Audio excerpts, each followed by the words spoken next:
Okay, Chapter 13, Fame. The music editor of the New York Times was quite surprised to get Mr. Smedley's letter, but he believed in the freedom of press and had it printed on the theatrical and musical page of the paper. The next morning, thousands of people at home, over the breakfast table, and on buses and trains coming to New York read about Chester. The Bellanys got to the newsstand very early. Papa opened the Times bundle and thumbed through a copy looking for the letter. When he found it, he read it aloud to Mama and Mario. Then he folded the paper and put it back into the stack to be sold. "So we have a celebrity in our midst," said Papa. The celebrity was just at that moment having himself a big yawn in the cricket cage. He had been up most of the night with his manager and Harry Cat learning new pieces. After eating breakfast and having another stretch, he tested his wings against each other, and like a violinist making sure that his violin was in tune, the wings were fine. This time of year they almost itched to chirp. Chester ran over the scales a few times and started to play. His first selection was something that he had heard the night before called A Little Night Music. It was by a man named Mozart. Chester and Tucker and Harry had all been delighted by A Little Night Music. They thought that it was a very good piece for the cricket to learn because they had heard it first at night, and also because Chester was quite a little person himself. It was lovely music, too, with little tunes that sounded like insects hopping around and having a grand time. As Chester played, the station began to fill up with the unusual commuters. People collected around the newsstand, some drawn by the chirping and others because they wanted to see the cricket that they had read about. And as always in New York, when a little crowd formed, more people came just to see what the others were looking at. Bees do that, and so do human beings. Somebody asked who was playing. "A cricket," a man said. "Oh, stop joking," the first man said, and burst out laughing. In front of him, a little lady with a feather in her hat, who was enjoying the music, turned and whispered, "Shh," very angrily. In another part of the station, a man was reading Mr. Smedley's letter, and two other men were also reading it over his shoulder. "Well, my gosh," said one on the right, "a cricket. Who would have ever believed that? Oh, it's fake. Probably a record." The man in the middle, who owned the paper, snapped it shut. "It isn't fake. It's a little living creature, and it sings beautifully. I'm going to give up my season tickets to the Philharmonic."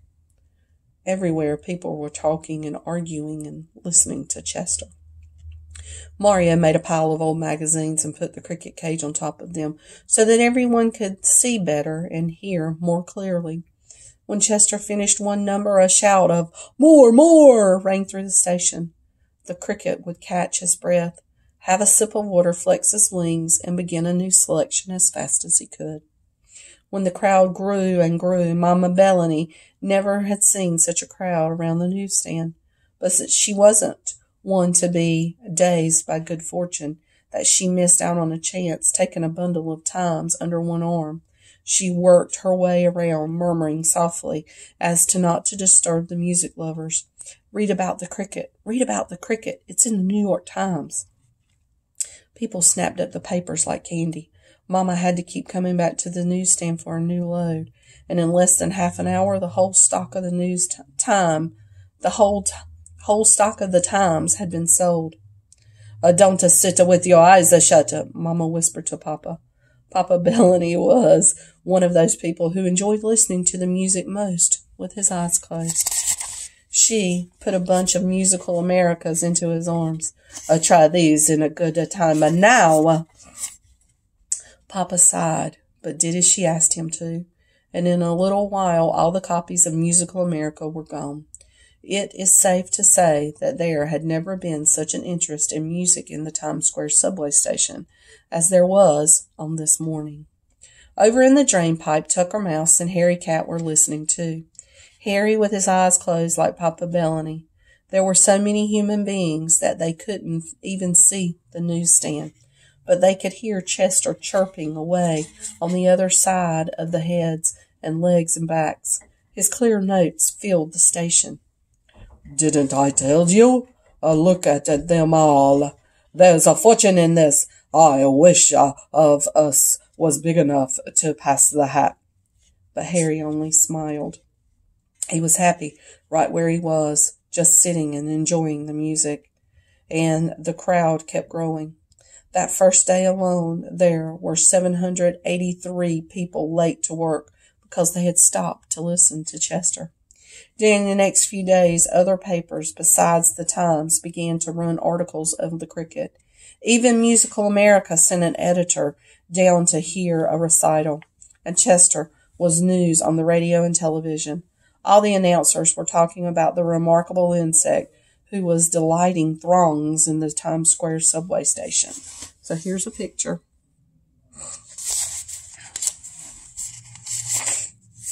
The Bellanys decided that the best time for Chester to play were early in the morning and late in the afternoon, since that was when the station was the fullest. Concerts began at 8 and at 4:30 and usually lasted an hour and a half, not including encores. Business boomed at the newsstand. Mama made sure that the extra loads of magazines and newspapers were delivered, but even so, by closing time, they had sold completely out. Mama Bellany, by the way, turned out to be the best friend a cricket ever had. At noon, she would rush home and fix Chester some delicacy for lunch, like a smidge of fruit salad or an entire vegetable dinner, so small you could serve it on a silver dollar. Chester really preferred his mulberry leaves, but he ate everything so as not to hurt her feelings. Sai Fong, who had seen Chester's picture in the paper, kept Mario supplied with leaves. He and the Chinese gentleman dug out 2 collapsible chairs from his attic and came uptown every day at 8 and 4:30 to hear Chester's new program. Mr. Smedley was there at least once a day, too. He brought a tape recorder and made recordings of all the new pieces that Chester had learned. And during the intermissions, there was always an intermission of 10 minutes halfway through the concert. He delivered short talks on musical appreciation to the audience. So by Thursday, Chester Cricket was the most famous musician in New York City. But now, here is a strange thing. He wasn't really happy, not the way he used to be. Life didn't seem to have the fun and freedom it had had before. For one thing, although he thought that glory was very nice, Chester found that it made you tired. 2 concerts a day, every day, was an exhausting program, and he wasn't used to playing on schedule. Back home in the meadow, if the sun felt nice, or the moon was full, or if he wanted to have a musical conversation with his friend the lark, he would chirp because the mood was on him. But here he had to begin performing at 8 and 4:30, whether he felt like it or not. Of course, he was very glad to be helping the Bellanys, but a lot of the joy was gone from his playing. And there was something else. Chester didn't like being looked at. It wasn't so bad while he was playing. Everyone was quiet and enjoying the music. But after the performance was over, the human beings crowded around and put their faces down to the bars and poked their fingers through. Souvenir hunters had taken their paper cup and even pieces of the mulberry leaves that were left. Chester knew that they didn't mean any harm, but he couldn't get used to the idea that millions of eyes were staring at him. It got so bad that when the concerts were over, he would crawl back into the matchbox and pushing up a piece of Kleenex to block the entrance. Then on Thursday, 3 things happened that upset him very much. The first was September. It was the first day of the new month. Chester happened to glance up at the top copy of the Times, where the date was, and there he saw it, September 1st, a new month and a new season. Autumn was almost upon them, and for some reason, the thought of September, with all of its changes, made Chester very small and lost. And that evening, while he was playing, a brown leaf, the first leaf of the fall, blew into the station and landed right next to his cricket cage. Now this leaf had come from New Jersey. A playful gust of wind danced it over the Hudson River and up 42nd Street and whisked it down the subway entrance. Chester was in the middle of a song when the leaf came down. It was such a shock to see the little reminder of all that was happening in the country that for a moment he couldn't continue. But then he realized where he was and forced himself to go on. Mario was the only one who noticed the break in the playing. But the worst thing happened. After the concert was over, Chester was leaning up against the matchbox when suddenly 2 fingers began to work their way through the bars of the cage towards the little silver bell. They weren't Mama's fingers or Papa's or Mario's. Chester knew the hands of the Bellanys. Somebody was trying to steal the bell. The cricket chirped an alarm just as the man was about to pull it down. Papa turned around, saw what was happening, and shouted, "Hey, what are you doing?" The man disappeared into the crowd. Mama and Mario had been outside selling the last of the day's papers. They came running back to the newsstand. "Oh, what is it?" said Mama. "Ah, we have a thief." "Is my cricket okay?" asked Mario. "Yes, he is in the matchbox." Mario picked up the box and looked in, and there was Chester, piling a Kleenex against the opening. "You can come out now, it's safe." But Chester wouldn't come out. Mario had noticed that the cricket took to hiding after each recital, and it worried him. Mama Bellany was convinced that the man was a kidnapper, or rather, a cricket napper. Not just a thief, but Papa told them how he had been going straight for the bell. "Oh, the bell belongs to my cricket. Mr. Fong gave it to him," said Mario. He unfastened the bell and put it way back into the cash register drawer next to Mama's earring so it wouldn't tempt anyone else. Chester was still hiding in the matchbox. Mario gently pulled the Kleenex away and whispered, "Please come out, Chester." Chester stirred and chirped, but stayed where he was. "What's the matter with him?" "Oh, what's the matter with him?" said Papa. "Oh, I think he may be sick," said Mario. He coaxed Chester with a mulberry leaf.